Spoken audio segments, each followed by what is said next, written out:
Welcome back to the Daily English Lab podcast. Before we go into the topic of today, picture this. You know that moment. You're at a party, a work event, maybe sitting next to someone on a flight. The small talk starts perfectly. How are you? Good, thanks. Crazy weather lately, right? And then, silence.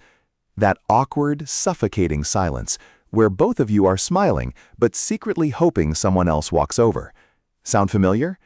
Here is the truth that nobody tells you in English class. The hardest part of speaking English is not the grammar. It is not the vocabulary.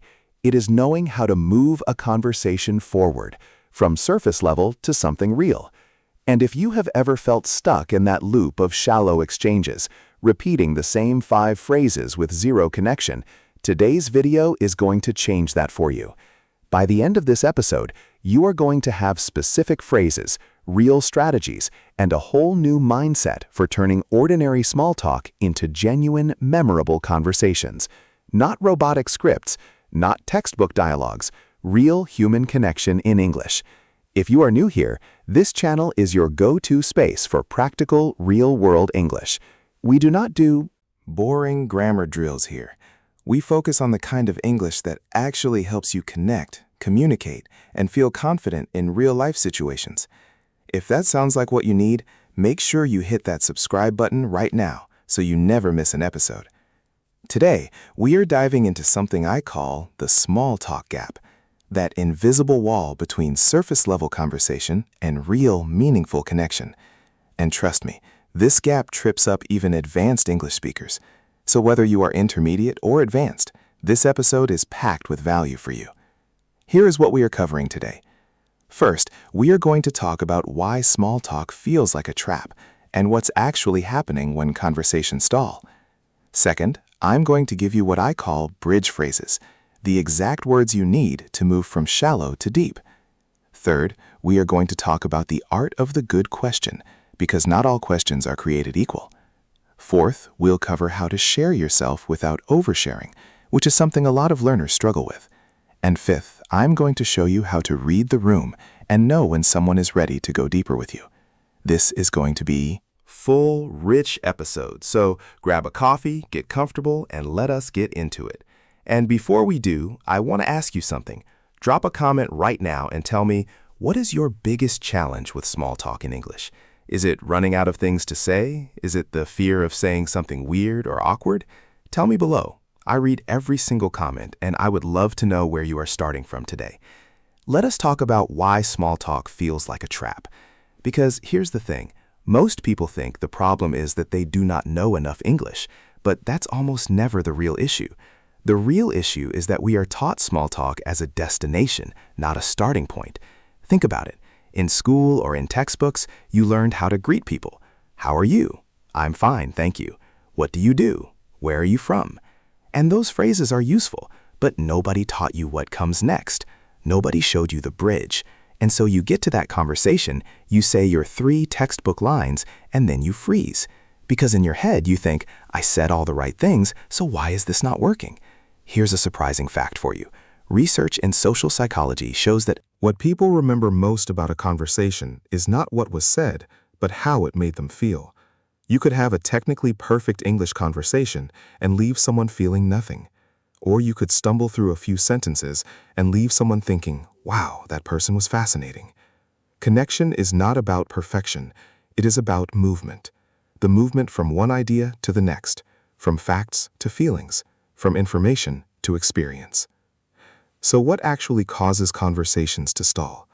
There are 3 main reasons. Number 1, you are asking closed questions. These are questions that only need a yes or no answer. Did you have a good weekend? Yes. Conversation over. Number 2, you are only sharing facts, not feelings or opinions. I work in marketing. Full stop. No invitation for the other person to connect. Number 3, you are waiting for the other person to do the work. You think it is their job to keep the conversation going, but connection requires both people to take small, brave steps forward. Now here is the common mistake most English learners make at this stage. They hear this advice and they think, okay, I need to ask more questions. So they start firing question after question. Where are you from? What do you do? Do you have family here? What do you like to do on weekends? And suddenly, the conversation feels like a job interview. The other person feels interrogated, not connected. More questions is not the answer. Better questions and better bridges are. Let me give you a mini story to make this real. Imagine two people. Let us call them Lena and David. They meet at a friend's dinner party. Lena asks David, "What do you do?" He says, "I am an engineer." Now, a surface-level response would be, "Oh, that is interesting." And that is where most conversations die. But Lena had watched this episode, so she said instead, "Oh, really? What kind of problems do you solve in your work?" David lit up. Nobody had ever asked him that before. He talked for 5 minutes about his passion for renewable energy. Lena shared that she grew up in a city with constant power cuts. They connected over a shared experience within 10 minutes of meeting. That is the power of movement, and it all started with one better question. Practice moment. Pause this for a second, literally pause, and think about the last small talk conversation you had. What question did you ask? Now rewrite it in your head as an open question that starts with what or how. Just one question. Got it? Great. That is your first step. Here is your memory trick for this section. Facts get nods, feelings get connection. Anytime you catch yourself only sharing facts in a conversation, ask yourself, what is the feeling behind this fact? Then share that too. Tell me in the comments, do you find it easier to ask questions or to share about yourself? I want to know, because your answer tells a lot about where your conversation confidence actually lives. Now let us talk about bridge phrases, because this is where the real magic happens. A bridge phrase is a sentence or expression that moves a conversation from one level to the next. Think of it like a gear shift in a car. You do not jump from first gear straight to fifth, you ease through them. Bridge phrases are your gear shifts. Here is why this matters so much. Without bridge phrases, conversations feel choppy, awkward, or forced. People do not know how to signal in English that they want to go deeper, so they either stay shallow forever or they overshare way too fast, going from "Hi, I am Tom" straight to telling you about their childhood trauma. Neither extreme builds real connection. You need the middle ground, and bridge phrases give you that. Let me give you your first set of bridge phrases. These are what I call the curiosity bridges. Use these when someone says something that you want to explore further. "That is interesting. What made you get into that?" "I have never thought about it that way. Can you tell me more?" "How long have you felt that way?" "What was that like for you?" Do you see what these phrases have in common? They all invite a story. They signal to the other person, "I am interested in your experience, not just your facts." And that is what makes people feel seen. Your second set of bridge phrases are what I call the empathy bridges. These are for moments when someone shares something personal or emotional. "That sounds like it was really important to you." "I can imagine that was not easy." "It sounds like that experience really shaped you." "I feel the same way sometimes, honestly." These phrases do something powerful. They validate the other person without trying to fix anything or give advice. Most people in the world just want to feel understood. When you Give someone that feeling in English, they will remember that conversation forever. Here is a common mistake with bridge phrases. Learners learn them, but then use them robotically, one after another, without really listening. "That is interesting. What made you get into that?" The person answers, "I can imagine that was not easy." It does not even match what they said. The phrases become hollow. Remember, the phrase is the vehicle, but listening is the engine. You have to actually hear what the person said before you respond. Real connection requires real attention. 4 real-life examples for you. First, you are at a networking event. Someone says, "I just moved here for work." You say, "What has surprised you most about living here?" That bridges from fact to experience. Second, a coworker mentions they spent the weekend hiking. Instead of, "Oh, cool," you say, "What do you love most about hiking?" You just opened a door. Third, someone says they are going through a career change. You say, "That sounds like a big leap. What is driving that for you?" Now you are in real conversation territory. Fourth, a new acquaintance says they grew up abroad. You say, "What did coming feel like after all those years away?" You just invited a story, and stories are where real connection lives. Practice moment. Choose one bridge phrase from each category I just gave you and write them on a sticky note. Put it somewhere you will see it before your next English conversation. Before you go in, glance at it. Just having those words available in your mind makes you more likely to use them naturally. Memory trick. Bridge phrases are questions with a heart. Regular questions ask for information. Bridge phrases ask for experience. When you are unsure which to use, ask yourself, does this question invite a fact or a feeling? Go for the feeling. But here is the trick that separates good conversationalists from great ones. You do not just use bridge phrases to ask better questions. You use them to share better answers too. And that brings us to our next section. Let us talk about how to share yourself without oversharing, because this is something so many English learners get backwards. Here's what usually happens.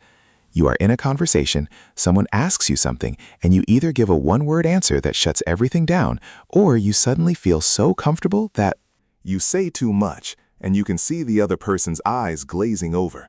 Both extremes push people away. The sweet spot is what I call the self-disclosure staircase. You share a little, you see if they match your energy, then you share a little more. Think of it as an invitation, not a presentation. Here is why this matters practically. When you overshare early, you remove all mystery. People stop being curious about you. But when you share too little, people feel like they are doing all the work and they get tired. The staircase keeps both of you moving up together. Here is what the self-disclosure staircase looks like in real conversation. Step 1 is the surface share. This is a simple fact about yourself. I have been learning English for about 3 years. Step 2 is the opinion share. You add a thought or feeling. I actually find it easier than I expected, but conversation still scares me sometimes. Step 3 is the experience share. You connect it to a real moment. I remember this one time I tried to order coffee in London and completely blanked on the word for oat milk. The barista waited so patiently, I was mortified. Step 4 is the value share. This is where connection happens. That experience actually made me realize how much I respect people who have learned multiple languages. It is genuinely one of the hardest things a person can do. Do you see how each step goes deeper? And notice, I did not skip from step 1 to step 4. I moved up gradually. The other person has time to decide if they want to come with you. A common mistake here is that many learners think sharing vulnerably means sharing dramatically. It does not. Vulnerability in conversation is not about heavy emotional disclosures. It is about being honest about small things, admitting you were nervous, saying you are not sure, sharing a moment where things did not go perfectly. That kind of small honesty builds trust faster than any impressive story you could tell. Let me tell you a quick story. I once spoke with a student, let us call her Maria, who was incredibly fluent in English grammar, but always felt like her conversations stayed shallow. She said people never seemed to really connect with her, even though she said all the right things. When I listened to how she spoke, I realized the problem immediately. Every answer she gave was perfectly structured, but completely impersonal. She spoke about topics, never about herself in relation to those topics. When I showed her the staircase and she started adding even tiny personal details, the feedback from the people she practiced with changed overnight. They started saying things like, "You are so easy to talk to," and "I feel like I actually know you." Nothing in her vocabulary changed, just the willingness to take one more step up the staircase. Practice moment. Think of a topic you talk about often in English, maybe your job, your city, your weekend plans. Now build a 4-step staircase for it right now in your head. Fact, opinion, experience, value. If you can do that for one topic, you can do it for any topic. What is one thing about yourself that you have never shared in an English conversation but wish you could? Drop it in the comments. I promise this is a safe space. And honestly, practicing vulnerability in the comments is a great first step. Now let us talk about the art of the great question, because not all questions do the same work. You already know the difference between open and closed questions, but there is a whole world of question types that most people never think about, and knowing them will make you a genuinely magnetic conversationalist. Let me introduce you to 3 types of questions that do heavy lifting in conversations. The first type is the hypothetical question. These are what-if questions. If you could live anywhere for 1 year, where would it be and why? If you could go back and give your younger self one piece of advice, what would it be? Hypothetical questions are brilliant because they reveal values and personality without asking anything too personal directly. People love answering them because they feel fun, not intrusive. The second type is the reflective question. These are questions that refer back to something the person said earlier. You mentioned earlier that you used to live abroad. Do you ever miss it? This type of question does something extraordinary. It tells the other person that you were actually listening. In a world where most people are just waiting for their turn to speak, truly listening and reflecting it back is rare. People notice it and they love it. The third type is the opinion invitation. These start with phrases like, "What is your take on?" or "How do you feel about?" or "I am curious what you think about." These questions signal respect. They say, "Your perspective matters to me." And that is one of the most powerful things you can communicate to another person. Common. Mistake here. Using opinion invitations on topics that are too controversial too soon. If you just met someone, jumping into their political opinions or strong personal beliefs before you have built trust can make the conversation uncomfortable. Save the spicy questions for when you have already established some common ground. Here are 4 examples in context. Example 1. You were catching up with a colleague. They say work has been stressful. You say, "If you could change one thing about your role, what would it be?" That is a hypothetical. It opens a real conversation without prying. Example 2. Someone mentioned earlier they love cooking. Later you say, "You mentioned you love cooking. Is it more about the creativity of it, or is it the whole ritual of preparing a meal?" That is a reflective question. Example 3. You read something interesting about remote work. You say, "I am curious what your take is on working from home long term. Do you think it actually changes how close teams feel?" That is an opinion invitation. Example 4. You are meeting a new friend. You say, "What is something you have always wanted to try but have never made time for?" That is a hypothetical. That reveals dreams. Beautiful conversation starter. Memory trick for this section. Think HRO. Hypothetical, reflective, opinion. Those are your 3 power question types. HRO, hero questions, because they rescue flat conversations. Now we are getting into something that a lot of people skip, but that I think is the secret weapon of real conversationalists. Let us talk about reading the room. Not every person is ready to go deep at the same speed. And part of social fluency in English is learning to read the signals that tell you whether someone wants to go deeper or needs to stay lighter. Here's why this matters. You can have all the bridge phrases and power questions in the world, but if you push someone to go deeper than they are comfortable, the conversation will feel like a chase. And people do not like feeling chased, even emotionally. So what are the signals that someone is ready to go deeper? Watch for these. First, they start volunteering information you did not ask for. This is huge. When someone begins adding extra details without you prompting them, they are opening a door. Walk through it. Second, their answers get longer. Short answers usually mean they are Comfortable but not deeply engaged. When answers expand naturally, that is your green light. Third, they start asking you questions back. This is the biggest signal. When someone flips the conversation and asks about you, it means they are invested. They want to know you. And what are the signals that someone needs to stay lighter? They give short answers and do not add details. They look around the room while you speak. They give closed body language.